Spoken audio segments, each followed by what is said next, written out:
আজকের আকর্ষণীয় প্রশ্ন, কোন ফুল ফুটতে 12 বছর সময় লাগে? কোন পাতার তেল শরীরে মাখলে মশা কামড়াবে না? শাঁখ বাজালে শরীরের কোন অঙ্গ ভালো থাকে? কোন ভিটামিনের অভাবে মেজাজ খিটখিটে হয়? শীতকালে কোন ফল খেলে শরীর গরম থাকে? বেডরুমে ময়ূরের পালক রাখলে কি হয়? এরকমই সব অজানা প্রশ্ন উত্তর জানতে ভিডিওটি স্কিপ না করে প্রথম থেকে শেষ পর্যন্ত দেখতে থাকুন। আজকের প্রথম প্রশ্ন, কোন ফুল ফুটতে 12 বছর সময় লাগে?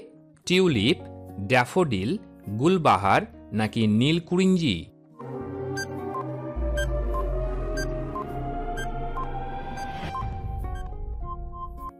সঠিক উত্তর হল নীলকুরিঞ্জি।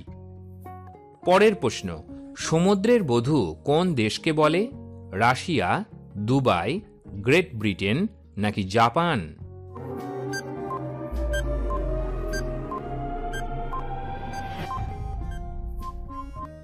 সঠিক উত্তর হল গ্রেট ব্রিটেন। পরের প্রশ্ন, বৃষ্টির জল পান করলে কি উপকার হয়?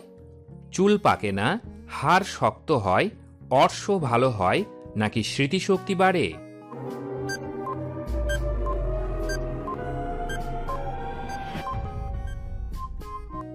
সঠিক উত্তর হল চুল পাকে না।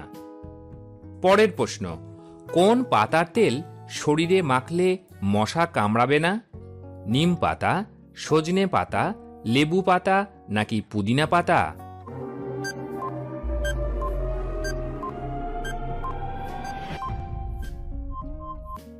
সঠিক উত্তর হল পুদিনা পাতা। রান্নাঘরের জানালায় বা বারান্দায় যে পুদিনা গাছটি আছে সেটা হরেক রান্নায় স্বাদ বাড়ানোর পাশাপাশি আপনাকে মশার হাত থেকেও সুরক্ষিত রাখবে। দ্রুত বেড়ে ওঠার এই উদ্ভিদ ও এর পাতা থেকে তৈরি তেল মশাকে দূরে রাখবে। এছাড়া মশা কামড় দেওয়া স্থানে পুদিনা পাতা কচলে ম্যাসাজ করলেও আরাম পাওয়া যায়। পরের প্রশ্নে যাওয়ার আগে যারা চ্যানেলটি এখনও সাবস্ক্রাইব করেননি তারা অবশ্যই সাবস্ক্রাইব করে বেল বটনটি অন করে দেবেন। পরের প্রশ্ন, শাঁখ বাজালে শরীরের কোন অঙ্গ ভালো থাকে? ফুসফুস, লিভার, কিডনি নাকি হার্ট?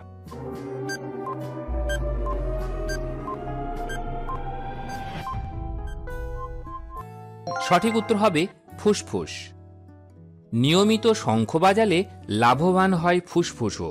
ফুসফুসের পেশির ব্যায়াম হয়, বাড়ে শ্বাস নেওয়ার ক্ষমতা। শঙ্খ বাজালে ফুসফুস মজবুত হয়, এর ফলে ফুসফুস সংক্রান্ত রোগ কম হয়। শ্বাস প্রশ্বাস সংক্রান্ত রোগ দূর করার জন্য শঙ্খ অবশ্যই বাজানো উচিত। পরের প্রশ্ন, কোন খাবার চোখের সবচেয়ে বেশি ক্ষতি করে? আটা, ময়দা, ভাত নাকি মুড়ি?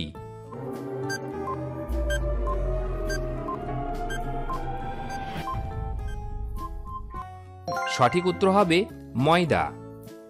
পরের প্রশ্ন, কোন ভিটামিনের অভাবে মেজাজ খিটখিটে হয়? Vitamin C, vitamin D, vitamin A নাকি ভিটামিন বি?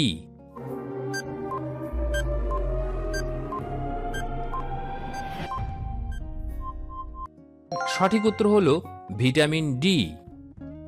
ভিটামিন ডি বিষণ্ণতা বাড়ানোর ক্ষেত্রেও একটা গুরুত্বপূর্ণ ভূমিকা পালন করে। এর ফলে সারাক্ষণ মানসিক চাপ অনুভূত হয়। এর অভাবে মেজাজ খিটখিটে হয়ে যায়।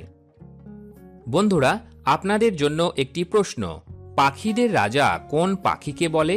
ময়ূর, পায়রা, কাক নাকি বাজ? এই প্রশ্নের উত্তর যদি আপনাদের জানা থাকে তাহলে উত্তরটি অবশ্যই কমেন্ট বক্সে লিখে জানাবেন।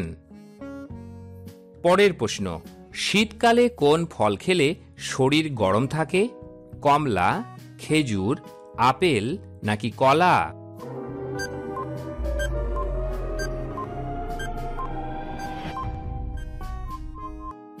সঠিক উত্তর হল খেজুর। খেজুর খেলে অনেক সময় শরীরের তাপমাত্রা স্বাভাবিকের তুলনায় কিছুটা বেড়ে যায়। গরম প্রকৃতির কারণে এটি শরীরকে উষ্ণ রাখতেও সহায়ক।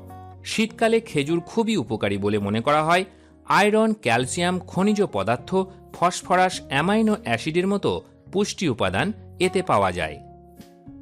বন্ধুরা, আপনারা কতগুলি প্রশ্নের উত্তর দিতে পারলেন সেটি কমেন্ট বক্সে অবশ্যই লিখে জানাবেন। আর ভিডিও ভালো লাগলে একটি লাইক অবশ্যই করে দেবেন। পরের প্রশ্ন, অতিরিক্ত রাগ করলে শরীরের কোন অঙ্গের ক্ষতি হয়? ফুসফুস, হার্ট, মস্তিষ্ক নাকি লিভার?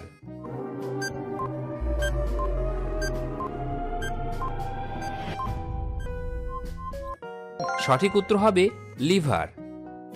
রাগ যাদের অনেক বেশি বা সহজে রাগ নিয়ন্ত্রণ করতে পারেন না, তাদের লিভারের ক্ষতি হওয়ার আশঙ্কা থাকে বলে বলছেন চিকিৎসকরা। অতিরিক্ত রেগে গেলে শরীরে অ্যাড্রিনালিন হরমোনের মাত্রা বেড়ে যায়। এ থেকে আলসার বা বদহজমের মতো সমস্যা দেখা দেয়। এজন্য অতিরিক্ত রাগের কারণে লিভারের ক্ষতি হতে পারে। আজকের শেষ প্রশ্ন, বেডরুমে ময়ূরের পালক রাখলে কি হয়?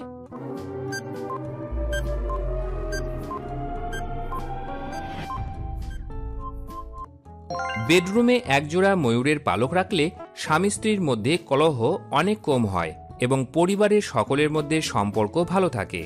এছাড়া ঘরের প্রবেশদ্বারের সামনে একজোড়া ময়ূরের পালক ঝুলিয়ে রাখলে ঘরে কোনো রকম অশুভ শক্তি প্রবেশ করতে পারে না এবং বাস্তুদোষ থাকলে তা কেটে যায়।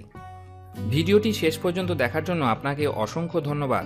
এইরকম সব চমকপ্রদ তথ্য জানতে আমাদের চ্যানেলটিকে অবশ্যই সাবস্ক্রাইব করে রাখবেন। বন্ধুরা, এই সমস্ত তথ্য জোগাড় করতে আমাদের অনেক কষ্ট করতে হয়, তাই ভিডিওটি দেখার পর একটি লাইক অবশ্যই করে দেবেন।